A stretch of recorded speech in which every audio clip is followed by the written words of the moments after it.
tierra de cuerpo rancio, cuyo espíritu no conoce el cansancio.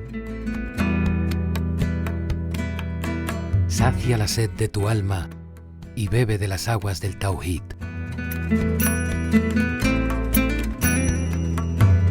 Que tus moradores cicatricen tus heridas agonizantes. Que tus laderas regocijen y albricien a sus moradores.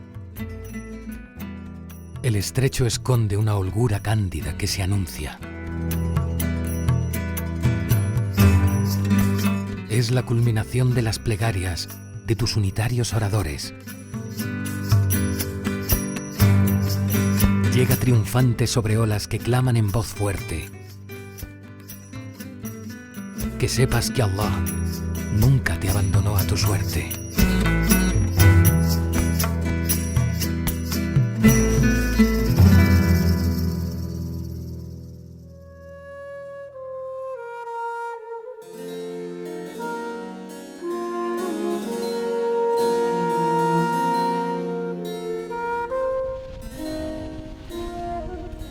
En el año 710, cuentan las crónicas que el famoso Tarif Abu Zahra, con el sobrenombre del Sembrador, informó sobre el vacío de poder en aquella Al-Ándalus incipiente.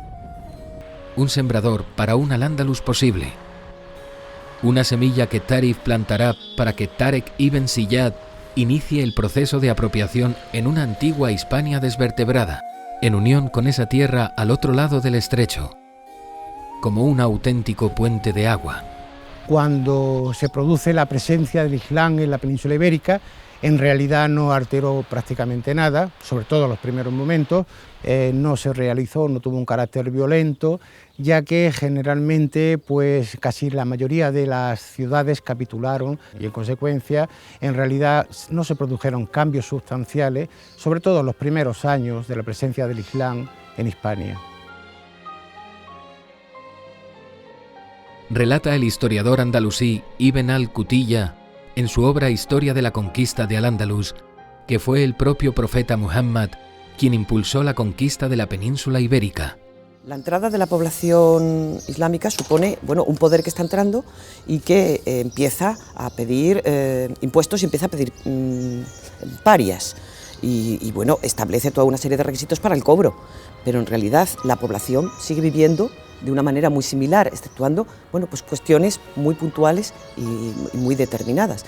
Es una evolución de lo que teníamos anteriormente y a veces es muy complicado decir ¿es islámico o es preislámico? El mundo islámico, con una cultura muy superior, y esto entre comillas, evidentemente influye sobre una sociedad como es la indígena profundamente ruralizada.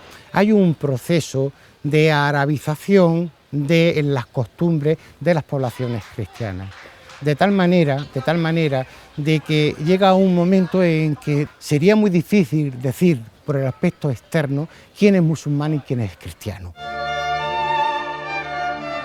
Desde esta esquina del recientemente llamado Occidente, han goteado esos elementos de una orilla tan cercana que resulta inconcebible que no se tratara de las mismas gentes.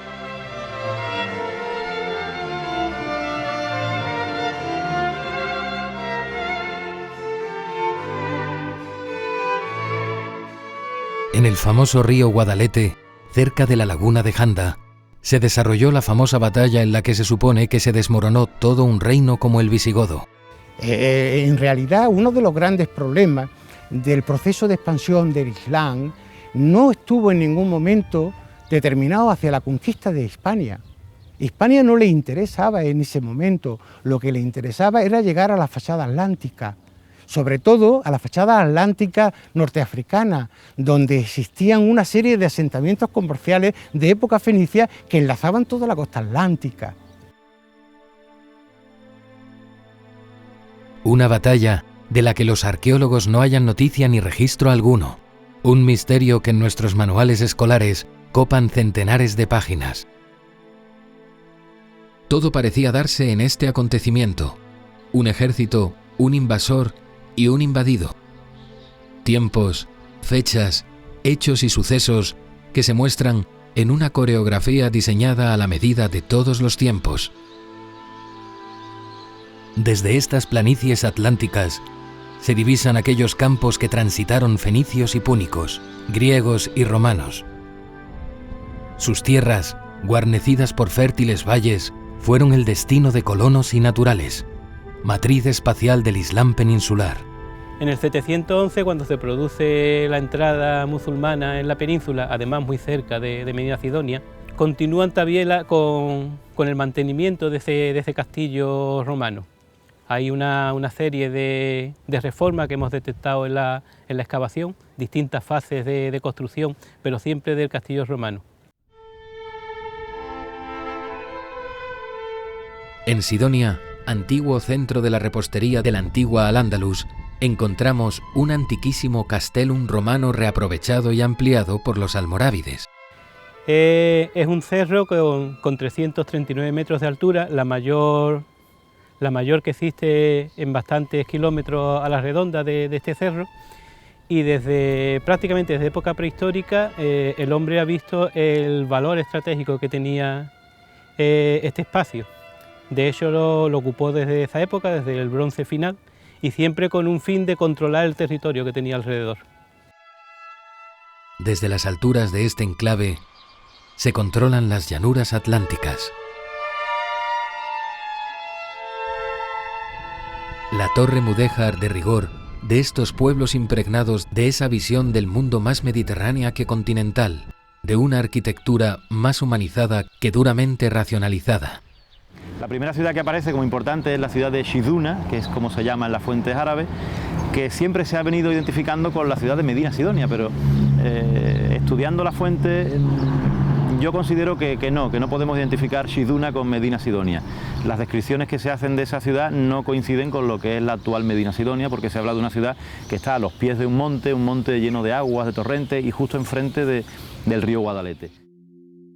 Nos cuenta el historiador Ahmad al-Razi que Sidueña fue una ciudad muy grande a maravilla, con un monte sobre ella, de muchas fuentes que dan muchas aguas, semejante al hermoso promontorio vestido de diversos frutales y fecundado por copiosos nacimientos de agua. La descripción que se hace de esa ciudad de Shiduna no coincide con lo que es la actual Medina Sidonia, sí coincide con las ruinas de Doña Blanca. Y allí se han encontrado numerosos restos andalusíes, además de una época muy temprana, como puede ser el siglo VIII, siglo IX, y posteriormente también restos de vivienda, de alquerías que pudieron residir allí. En el entorno del castillo de Doña Blanca, a medio camino entre Jerez y el puerto de Santa María, se hallan los restos islámicos más antiguos de la provincia de Cádiz, fechados en el siglo VIII. El nombre de este yacimiento es Sidueña. Dijo el poeta y cadí jerezano Ibn Lubal: cuando el que está afligido contempla el bello rostro de la tierra de Sidueña, olvida su pena. Parece que la mano de la lluvia hubiera cubierto de verdes brocados sus valles y majadas. Como un aladar por las mejillas del Hermoso discurren los arroyos por sus marjales. Esta ciudad de Shiduna se ve arruinada tras las invasiones normandas, y coincide esa ruina de Shiduna con el auge de la ciudad de Calcena, que puede estar cerca de la ciudad de Arcos de la Frontera, y sobre todo con la ciudad de Sharish, del actual Jerez de la Frontera. De hecho, en las crónicas del siglo X, siglo IX incluso, la ciudad de Jerez se llama Sharish Shiduna, y Jerez ya se convierte en la capital de lo que era la cora de Shiduna, sobre todo mediados del siglo IX y siglo X. La cora de Sidonia comprendía entre el río Guadalquivir y el río Barbate, con pueblos de inolvidables siluetas en su majestuosa sencillez y de una fulgurante claridad bajo la poderosa luz de sus montes.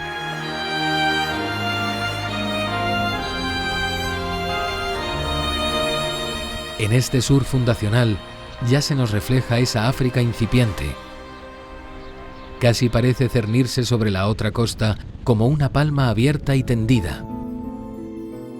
Playas que parecen desearse y asirse en un abrazo posible.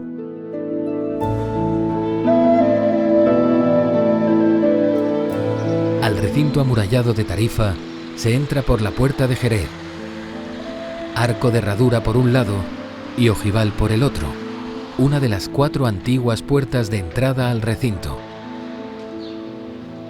Recorremos sus pulcras calles y llegamos hasta la Alcazaba. El castillo de Tarifa, de origen califal y reformado por almorávides y almohades, es de planta cuadrangular y construcción en piedra.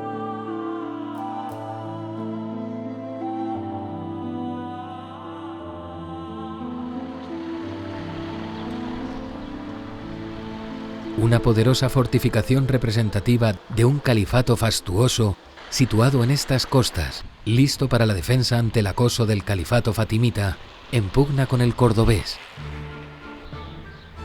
La población indígena de esta zona era mayoritariamente cristiana, un cristianismo que alcanza su máximo apogeo en torno al siglo VII, y solamente a partir, sobre todo, del siglo XI, después de la caída del califato y primeras taifas, y sobre todo con la llegada de los almorávides, es cuando realmente las relaciones comienzan a complicarse. Prácticamente el proceso de las comunidades cristianas, de las poblaciones indígenas, han iniciado un proceso de desplazamiento desde los núcleos urbanos hacia los medios rurales. Es lo que conocemos los historiadores como el proceso del encastillamiento, lo que supone, como es lógico, un cambio de las actividades económicas, pasando fundamentalmente a una actividad económica más variada, donde agricultura, ganadería, actividades profesionales, artesanales, pues tienen un cierto equilibrio, a ir progresivamente a convertirse prácticamente en una economía fundamentalmente ganadera. Esta cora se situaba cercana al valle del Guadalete y fue el centro económico y agrícola de la región, con una importante actividad pesquera y de salazones. Habría que hacer alusión a otra fuente de negocio, que eran las salinas. Aquí en Jerez se producía salinas, no solo salinas marinas, que lo teníamos muy cerca, el puerto de Santa María está a escasos 10 kilómetros de aquí, pero había salinas también de interior, salinas que se encontraban en otras zonas, ¿no?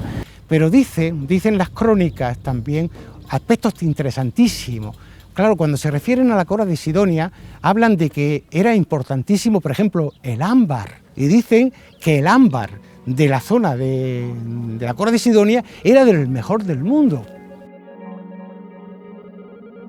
Desde Arcos de la Frontera, Jerez, Medina Sidonia o Cádiz, ya se anticipó una Hispania incipiente en el valle del Guadalquivir. ¿Cómo vivían aquellos andalusíes en esa umma urbana profundamente urbanizada?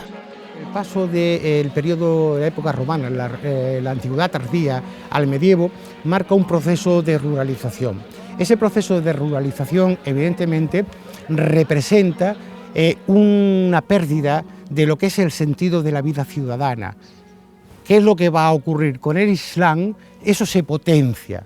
Entonces, evidentemente, se vuelve de nuevo a multiplicar la diversidad de oficios, etcétera, y de cantidades de personas que viven exclusivamente de su trabajo, de su jornal, del desarrollo de su actividad profesional. Esta permeabilidad se hallaba expuesta a los influjos orientales mediterráneos. Un Mediterráneo que fue el vehículo del universo conocido en Occidente durante la maltratada Edad Media por los propagandistas ilustrados. Jerez era una ciudad que tenía una gran vida literaria y una gran vida política. Entonces, los diccionarios biobiográficos que nos daban algunos personajes en el siglo X, en el siglo XII dan, y en el siglo XIII dan muchísimos personajes. Personajes que muchísimos de ellos tienen muchísimas relaciones con Oriente y evidentemente con el norte de África. Jerez es cuna de sabios que viajan a Oriente a adquirir conocimiento, y a Jerez vienen también numerosos sabios y gente con afán de aprender, de sabios jerezanos y sabios de otros puntos del Andaluz que vienen aquí a enseñar. Y el sabio con el que tú aprendas es el que te va a dar a ti al final lo que se llama la ijaza, que es como una especie de autorización, de licencia, para que tú transmitas todas las obras y todo el conocimiento que él te ha transmitido. En época almohade ya digo que la ciudad llega a tener cerca de 18.000 habitantes. Se convierte en la ciudad más importante del sur de Sevilla. En época almohade la capital de Al-Ándalus, del norte del estrecho de Gibraltar, era Sevilla, la capital en el sur era Marrakech. La relación entre una y otra obliga a su paso ineludible por Jerez, con lo cual evidentemente el camino y la comunicación es importantísima y la parada obligada en la propia ciudad de Jerez. La ciudad de Xariz, que es la heredera del topónimo Ceret o Cerit probablemente, es un topónimo turdetano, es decir, era un pueblo hispano y era un enclave hispano que conocen los romanos y que coloniza Roma. Las excavaciones que se han realizado en la ciudad nos han permitido documentar un asentamiento aquí del tercer milenio antes de Cristo, pero para nosotros ese asentamiento no es el origen de la ciudad, ya que no influye ni en su desarrollo ni en su evolución, pero sí es cierto que parece que su origen hay que vincularlo con las fortificaciones que se establecen en toda esta zona a raíz de los ataques de los normandos en el 822. Y una de esas pequeñas fortificaciones parece que se estableció aquí, y a partir de ahí ya empieza lo que es la evolución de la ciudad en época andalusí. El rastro almohade en la ciudad de Jerez es profundo. El gran califato almohade se extendió desde los confines de las regiones más profundas del Atlas marroquí a los valles más fértiles del Guadalquivir y el Ebro. Este pueblo realizó variadas construcciones militares en la península ibérica, como la antigua muralla de Xeres, de más de 10 metros de altura. Elementos que podemos ver correspondientes a esta época, a este periodo, pues indudablemente el primero, la propia muralla. La muralla de Jerez tiene 3 kilómetros de longitud, cercaba un espacio interior de la Medina de 50 hectáreas, con lo cual es una ciudad de mediano tamaño grande, tenía 4 puertas y de esta muralla pues se nos conserva más del 50%. Estas torres albarranas nos recuerdan a la Torre del Oro de Sevilla, símbolo de ese esforzado militarismo almohade. Sevilla es la capital del imperio del reino almohade en Al-Ándalus, y Jerez pues recibe la visita de numerosos sevillanos, y muchísimos jerezanos viven en la corte de los califas en Sevilla y viajan con ellos a Marrakech y a otros puntos del norte de África y van allí a aprender. En el siglo XII Sevilla va a ser la ciudad pues, más importante de Al-Ándalus, con otras como podrían ser Murcia, en el norte de África Ceuta, etc. Un califato itinerante donde el califa ejercía el poder de un modo directo y cercano en las meallas, aquellos campamentos donde el poder se mostraba y esparcía su baraka y bendición. Estos almohades, impulsados por Ibn Tumart, detuvieron el declive político del Islam peninsular y la definitiva conquista de los reinos feudales del resto de Al-Ándalus. La ciudad de Jerez tiene dos momentos de toma por las tropas castellanas. En un primer momento únicamente establece una guarnición castellana en el Alcázar y deja todo el resto de la población con hispano-musulmana. Pero con la revuelta de los mudéjares, que afecta a todo Al-Ándalus, afecta a Niebla, afecta a Murcia, bueno, pues parece que se toma el Alcázar por parte de la población musulmana y entonces es cuando se hace la toma definitiva de la ciudad en 1264. Estos campeones del Din de Allah integraron los conocimientos de las diferentes disciplinas del saber en el Tauhid o el sentido de la unicidad trascendente, reformando el maliquismo en ese Al-Ándalus de las taifas que consideraban corrupto por las tradiciones de los almorávides.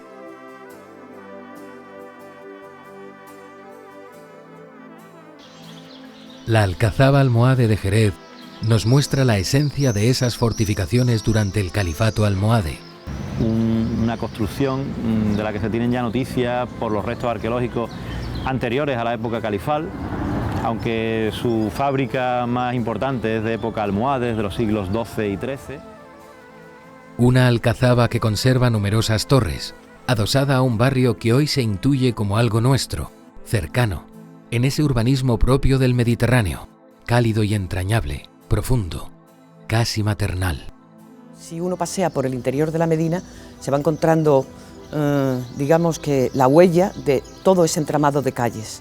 Unas calles principales de una anchura que en origen era el paso de 2 acémilas en dirección contraria y que ahora mismo siguen estando, y unas calles secundarias más estrechas, más pequeñitas, que son las que dividían los barrios y las que dividían las manzanas. Pasar por sus callejas, descubrir en algunas casas que se conservan restos de pilares, arcos, que están diciendo que esa casa tuvo un pasado también almohade, andalusí, etcétera, pues la verdad es que es un placer.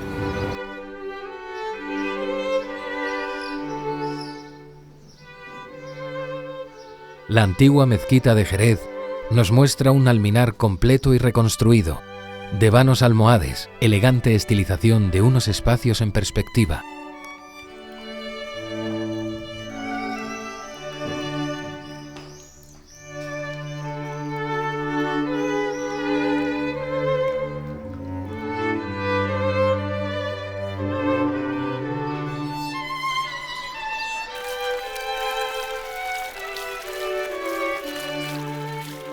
Una arquitectura sagrada surge de los baños, de roleos y octógonos, de mucarnas y atauriques, elementos destinados a trascender el mundo para trasladarnos más allá de la razón.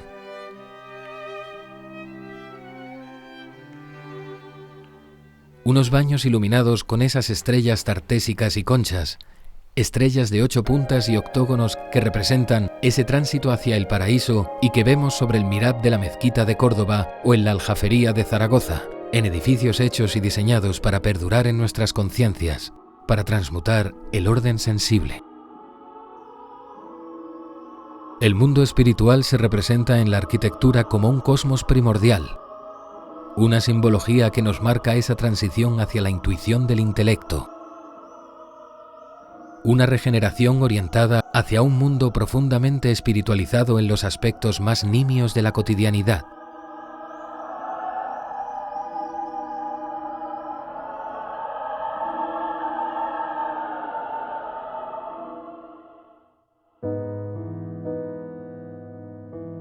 De Jerez destacan las maqamat de Al-Hariri. No será hasta el siglo XII cuando Jerez adquiera una impronta aún mayor desde el punto de vista intelectual. Es importante en ese momento, a finales del siglo XI, la llegada de un talaverano, Abul Qasim ibn Yahwar, que había llegado con su familia, se había mudado desde Talavera hasta Jerez, no sabemos las razones, las fuentes no nos lo dicen, pero este hombre viaja a Oriente para estudiar, para ampliar conocimientos, y cuando vuelve crea aquí en Jerez lo que es un isnad, una cadena de transmisión de saber, sobre todo de las maqamat de Al-Hariri, que son unas obras en prosa, es la prosa artística, la obra con la que se supone o se dice que nace la prosa árabe rimada, y Ibn Yahwar lo da a conocer aquí entre sus discípulos, y estos discípulos a la vez van transmitiendo esta información a sus propios discípulos, no solo en Jerez, sino allá donde viajan. La islamización de una ciudad se hace a través de los ulemas. Los ulemas son una fuente importantísima, es la base de lo que fue la arabización y la islamización, no solo de la península ibérica, sino de toda la zona, todo el Mediterráneo, ¿no? con el Islam. Las maqamat de Al-Hariri toman sus composiciones de Al-Hamadani, personaje de origen persa, nacido en Hamadán. En las muqamats se muestra ese género picaresco en una de las épocas más importantes de aquella mítica Bagdad del siglo IX. Las maqamat de Al-Hariri se transmiten desde Jerez, se difunden desde Jerez. Uno de los puntos claves de esa difusión de esta obra es Jerez, por supuesto. Y no solamente eso, sino que el mejor comentario o la mejor glosa que se hace a esas maqamat de Al-Hariri, que es una obra oriental que proviene desde Bagdad, se hace en Jerez y por un jerezano que es Abul Abbas Ahmad al-Sharishi. Jerez ha dado 3 poetas, sobre todo, muy importantes para las letras andalusíes y las letras árabes en general, que son en orden cronológico Ibn Lubbal, Ibn Giyaz, que además fue visir de los califas almohades, e Ibn Shakil.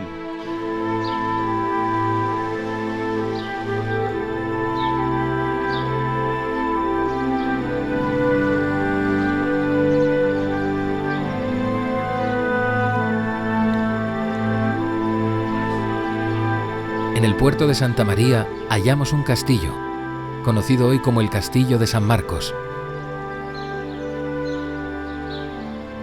Tras sus intimidantes muros, no sospechamos la existencia de un antiguo morabito frecuentado por la Amma o el pueblo andalusí. El origen del castillo de San Marcos, del siglo XI y XII, en el puerto de Santa María, fue el primero de una pequeña mezquita rural cerca de un puente, de donde toma el nombre de Al-Kanatir.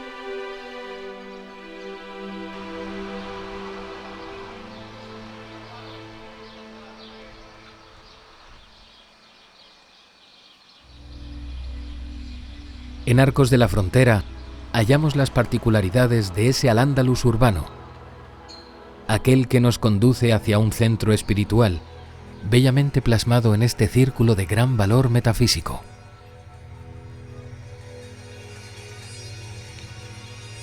En el círculo de Arcos de la Frontera hallamos 12 piedras blancas y 12 rojas rellenas de plomos que representan signos astrales.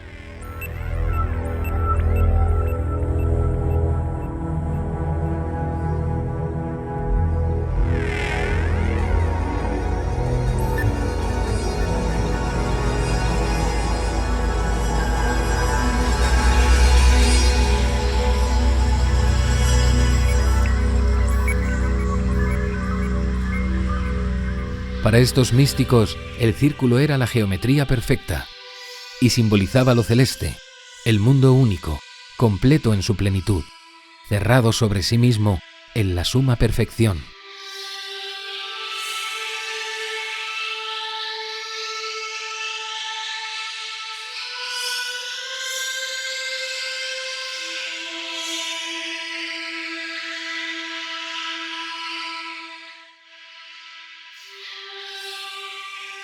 Los creadores del Círculo de Arcos de la Frontera entendían que son 4 las funciones de la consciencia: pensar, sentir, intuir y percibir. Para ellos, el cuadrado era la expresión geométrica de la cuaternidad, combinación y ordenación regular de los 4 elementos, encarnando lo estático, la quietud, la estabilización de la perfección y su superposición, que nos muestra las relaciones entre cielo y tierra. Los 4 elementos, las 4 estaciones, las 4 edades de la vida, pero sobre todo, los 4 puntos cardinales suministrando orden y fijeza al mundo.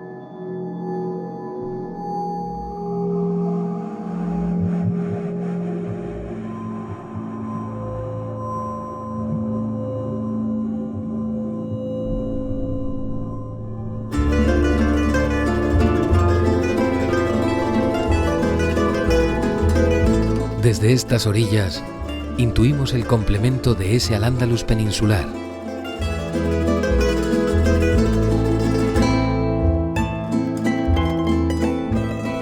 Las olas del mar, de estas costas, nos trasladan a una tierra con una luminosidad especial,